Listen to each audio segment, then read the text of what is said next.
Look what I got! Batman Nembo Kid. This is a comic from Italia. It cost 128 lira. It is a 68-page pagine. So as you can see, Batman is red. Superman does not have the S on his chest. And there is a little red Batman and a little red Superman. So what's the deal with this comic? All right, in Italy, Superman comics were renamed Ciclone, which is Cyclone, and it was published from 1939 to 1954 by Edizione Juventus. Now, these were new stories. They weren't reprints. Superman was redrawn from newspaper comic strips. He was recolored. The costume had no regularity in the color stream. Sometimes he looked naked with a cape, sometimes just in his underwear. Sometimes he wore a full yellow costume with a blue cape.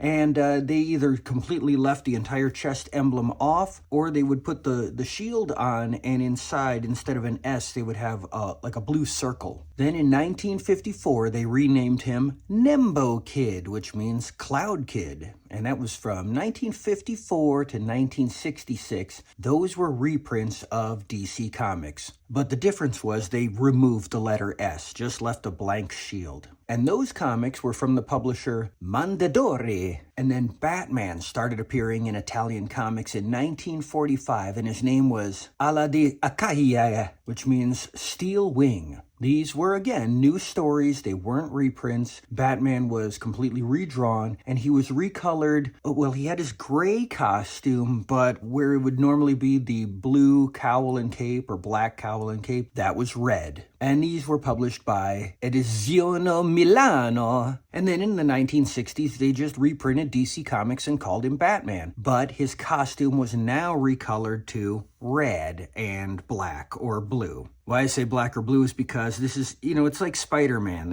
It started off with the black colored elements would have blue highlights until it just became blue. So really, what color is it? Blue, black, who knows? But the main thing is it's not gray, it's red. So why did they change the color of his costume? Well, there is no definitive answer, but it is possible they changed it for the same reason why Marvel had to change the Incredible Hulk's color from gray to green, because at the time, printers had a lot of trouble making a gray color consistent from panel to panel, page to page, issue to issue. So they just moved away from using that color. Now, this is issue 76 of the Batman Nembo Kid series, which ran from 1965 to 1966. There were only 24 issues. It started with issue 62 and ended with issue 85. The numbering continues on from the previous series, Super Albo Nembo Kid, which was issues 1 to 61 from 1960 to 1965. This particular issue, just based on the cover, is a reprint of World's Finest, issue 154 from 1965, but I haven't looked inside yet. So let's do that.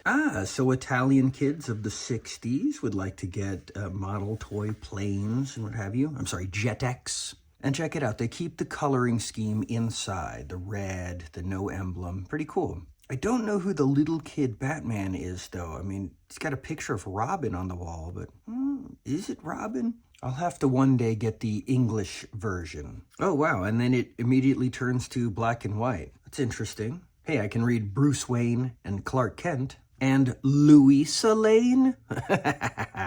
And then back to color. Wow. Oh, look, it's the scene from the cover. And back to black and white again. I guess this was a money-saving endeavor. I wonder how they got copies of the comics without color to reprint. See, it just flips back and forth. That's very interesting. Well, back in America, DC published an issue of Batman, number 113, in 1958, with Batman in a red costume. Let's take a look. So we've got it right here, featuring Batman Superman of Planet X. Hi, I'm a super Batman. Whoo, man, that's a bad outfit. Okay, so we can see right here, right as the story begins, there he is. Now he's got torn off sleeves with yellow arms underneath it, and instead of the black or blue cape, cowl, glove, underwear combo, they're purple. And this character is called the Batman of Zur-En-Ar. Pretty interesting, right? A few weeks ago, I was at Charlie's Anime Con here in town, and they had an action figure of this version of Batman. It's pretty interesting. It was being sold by the same guy I bought Vehicle Voltron from. So, continuing, in 1966, the Adam West Batman movie came out, and the Italian movie posters recolored his costume to red and black. And speaking of action figures, they have just made a new action figure from Todd McFarlane's toy company of that Adam West 1966 figure in the red and black color scheme. Okay, so I do believe this continues the reprint of that original World's Finest, issue 154, because on the original cover, it had at the bottom oh, you know what? I think it said something about a Green Arrow story, maybe not a Flash story. I'm gonna guess it's still a continuation reprint of it. But as I was saying about these weird red Batman, over in Turkey in 1973, there was a knockoff Batman film called Yarasa Adam Batman. And it was a black and white film, but the lobby cards and what have you to advertise it were in color, and he was in the red and black costume. But that's not all. Get this. When artist Bob Kane first created Batman, he put him in a red and black costume in his original drawings. But writer Bill Finger suggested, some changes. Take off that goofy little domino mask, which ended up going on to Robin when they created him. Put him in a cowl. Make him darker colors, the gray and the black color scheme, which then became gray and blue. But yeah, originally he was a blonde-haired, red costume, black cape character. And of course, we all know my favorite Italian superhero, Italian Spider-Man. Or should I say, L'Uomo Ragno. E fine. Oh, and check out these advertisements. Wow. So exotic. I love the flash punch. Wow.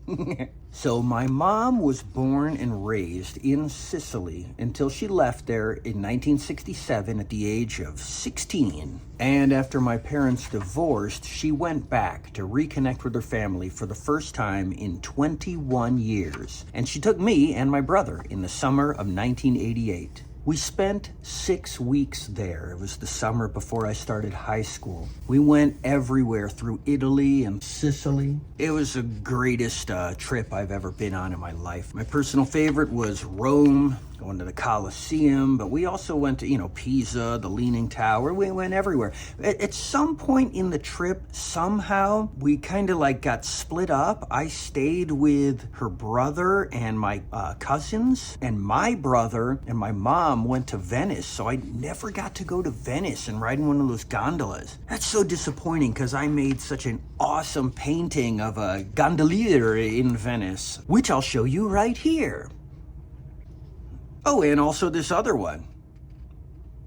But yeah, it was a very relaxing trip. We were staying with different family members in every city we went to, and we would see the tourist sites, but also a lot of my time there was kind of just hanging out on farms. The adult men who were, they're probably the age I am now. They were all not working. They sat around the dinner table, which was outside, with their shirts off all day long, from morning till night. They never moved. All of the adult women went from the garden to the kitchen to, pick food and then make it. And then they served the food to the men, and then they grabbed the plates, they went back to the kitchen and they washed them, and then back to the garden to start the next meal, and so on and so forth. All the kids who were my age, they graduated at 13, so I had just turned 14, so they were also 14. They were now working full-time, and they supported the family, and there was no drinking age, so they would go out drinking. They all rode those little Vespas or mopeds.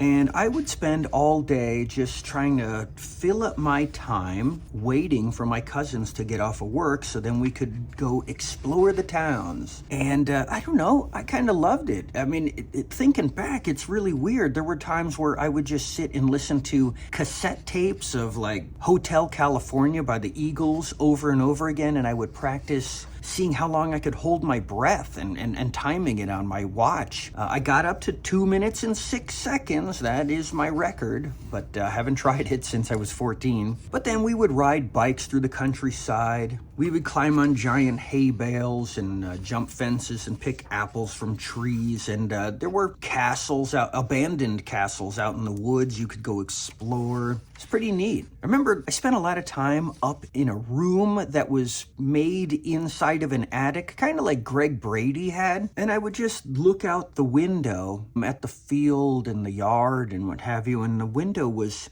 crusted in like this black paste. It was the remains of dead flies and bugs over centuries. It's the weirdest thing. It was like a tar made of dead bugs. Because all of these houses and buildings and everything we went to were like older than America. I remember one time just kind of exploring one of the towns. You know, the roads, they didn't have tar for the streets. It was all cobblestones, and they were very narrow. All the cars were tiny. Nobody obeyed any of the traffic signs or lights or anything. I got to watch an accident right in front of me. Some young girl, probably a 16-year-old girl riding her Vespa, hit a car. Her ankle snapped. Her foot was backwards. She's laying in the town square on the cobblestones, and people just kind of run over and pick you up and take you off to the side, and cars just keep flying by like nothing happened. And it was complete insanity. I don't know what it's like now. I mean, this was 1988.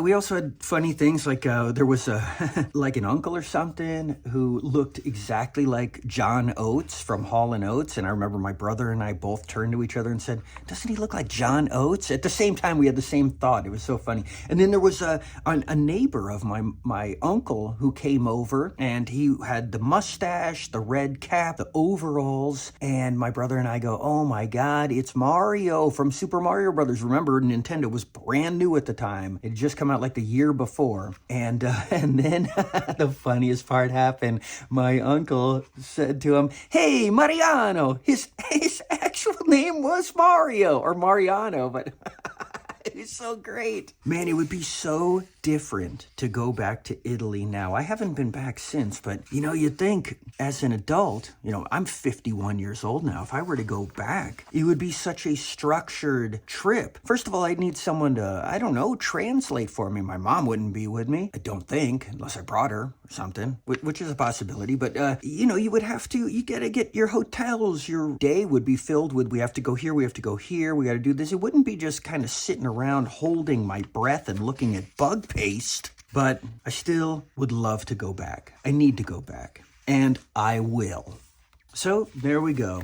What'd you think? Oh, I wonder if I have the American reprint of this. Let's see. I got this World's Finest Omnibus, which just came out. This reprints World's Finest. Which issues does it have? Batman and Superman's first meeting in Superman number 76, and the World's Finest issues 71 to 116. Oh, so it includes issue 113, which I have, and I covered on this YouTube channel. Let's find that. Right there. Remember this video? I made all the voices. That was a funny video. Go watch that. So it has this one, but it doesn't have, what did I say this was? Issue 154? Boy, I hope they come out with a volume 2 soon. I'd love to get that, because then you would get the reprints of like composite Batman, where it's half of his body is Superman, half is Batman. Stuff like that. A lot of cool issues. Anyways, hope you guys like this video, and I'm going to ask you something that all YouTube channels ask, and I never do. Dudes, if you like this stuff, just click the like, please. Hey, leave me a comment. Let me know you watched the whole thing and that, my stuff's kind of cool. And I'd really like it if you subscribed. I make lots of videos. They're all the same. So if you like this, you like what else I do. Anyways, I'll see you next time.